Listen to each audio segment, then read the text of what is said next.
one of the best things na nangyari sa akin was when I learned how to write a book. Much better when I finished it. It changed a lot sa aking pagkatao when I finished writing that book and when I learned how to write the book. Ang daming nag-improve, self-confidence, self-discipline, self-discovery, my writing skills, communication skills, and even understanding other people. And all that just with writing a book. And many people would say na mahirap naman makatapos ng book, hindi ko kayang magsulat ng story, hindi ko kayang makatapos ng libro or magsulat, or even begin to write a book. And here I am, I wanna tell you, you can write a book. Actually, anyone can write a book. Some books are just not good, but they can write a book. And you can write a book as well. You can learn. If hindi ka magaling magsulat pa, you can learn how to write. There are many tutorials out there. There are many learning materials. There are many YouTubers, edu creators, many authors who are willing to give you tips, who are willing to help you finish that book or learn how to write that book. So you can also write a book. You can. It's just daunting kasi writing a book this thick, kahit ito manipis to, but writing a book this thick is daunting kasi 'di ba parang napaka-struggle, 'di ba napaka-habang journey at mahaba naman talagang journey ang pagsusulat ng book. Some writers take years before matapos yung story na sinusulat nila, before matapos yung book na sinusulat nila. And that is daunting. So, I think my suggestion to you would be, writing a book is just writing one sentence after the other. Yun lang yung pagsusulat ng book. So, do not focus on the thickness of the book, kung gaano kadaming words. Just begin with one sentence. Heck, begin with one word, then follow it with another word, and then to sentence, then another sentence, and then to a paragraph, to another paragraph, hanggang sa matapos mo yung page, and then page after page, chapter after chapter, and then you have a book. You just have to take it one step at a time and focus one step at a time. So here's why I think you should write a book even though walang nagbabasa ng sinusulat mo yet. Number one would be self-discovery. Now, sabi ng iba, may natututunan ay yung nagbabasa doon sa libro na sinulat mo, sa story na sinulat mo. Meron silang moral values na nakukuha, meron silang learnings and all. What most people don't know is that writers themselves ay may natutuklasan habang sila ay nagsusulat ng libro. Take it from me from example. I wrote a book one time. I think nasa Wattpad ba siya? It's Resignation of Being.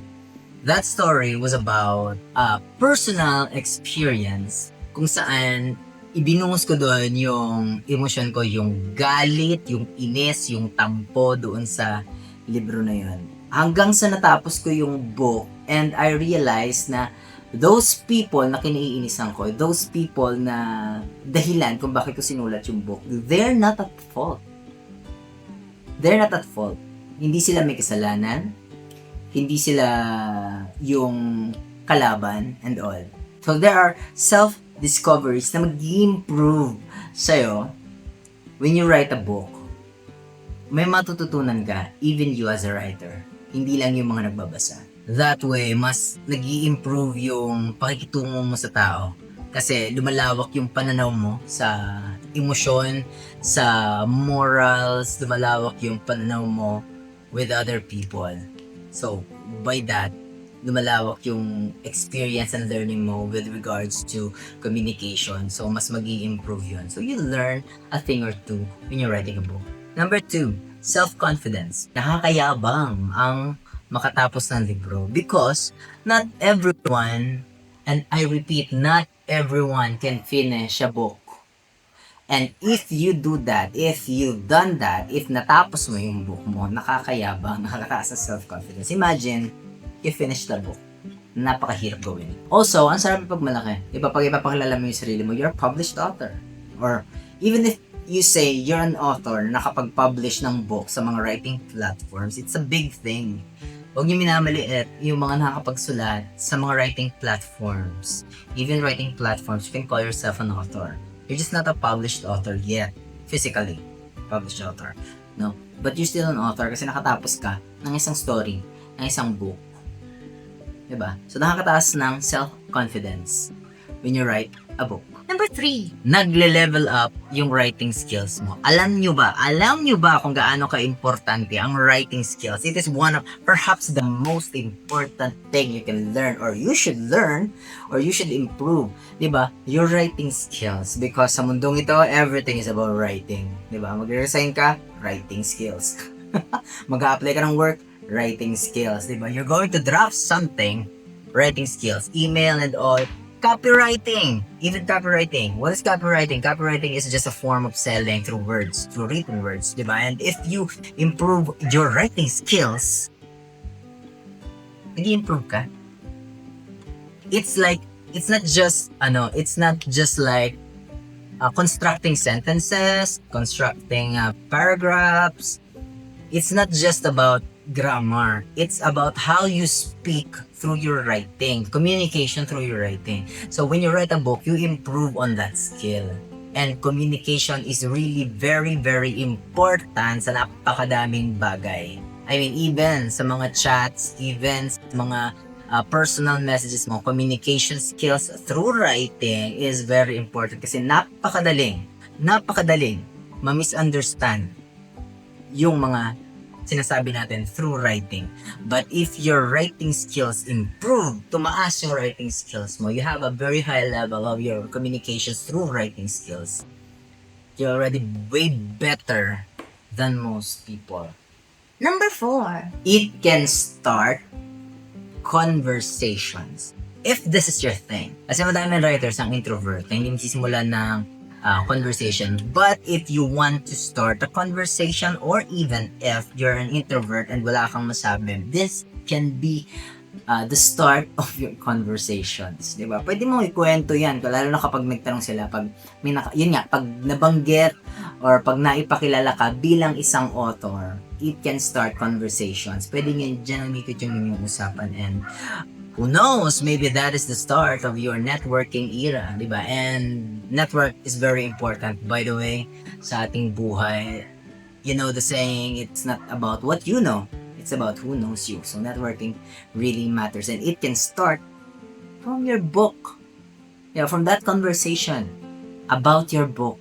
And because your self-confidence is not tumaas because of that book, because you identify yourself as an author, an expert, the authority, diba? That gives you confidence and it can start a great conversation. Number 5, it can inspire others. It really can. It really can inspire others. I am amazed how many people na nagme-message sa akin na they are inspired by me. Na they are continuing their writing journey because of the videos that I post. They're not even in writing. Kahit sa dreams nila, I would receive messages like they're thanking me from a video that I posted several months ago and they are inspired. That's why they're continuing, they're pursuing their dreams. And if you finish that book, if you have something na sinimulan mo and tinapos mo, it can inspire others to do the same, na tapusin yung kanilang sinimula. And for you to be able to finish a book, that daunting task, yung napakahirap na pangarap, napakahirap na task na yan, natapusin yung isang book. Even a chapter is really hard to write. Sometimes even a sentence is hard to write. Lalo na kung merong writer's block and all. But for you to finish a book, it can inspire others to follow their dreams and to finish their dream, to reach their goal, to reach their dreams, to reach for the stars. And if you can inspire others, hey, why not? And that adds up to the list of the things that can make you confident, diba? It can level up your self-confidence because you can say that you inspire other people and that you finished your dream, you reached your goal, you published a book. And because you're doing that, because you're following your dreams, others may as well follow. So those are the reasons why I think you should write a book even though walang nagbabasa. My name is Delcon. I'm a published author and a radio DJ. Maraming salamat sa panonood. If you like this video, please hit the like button. And if you think meron ka pang gustong idagdag sa reasons why people should write a book, please comment down below. And don't forget to share this video to your writer friends. See you in the next video. Yun lang.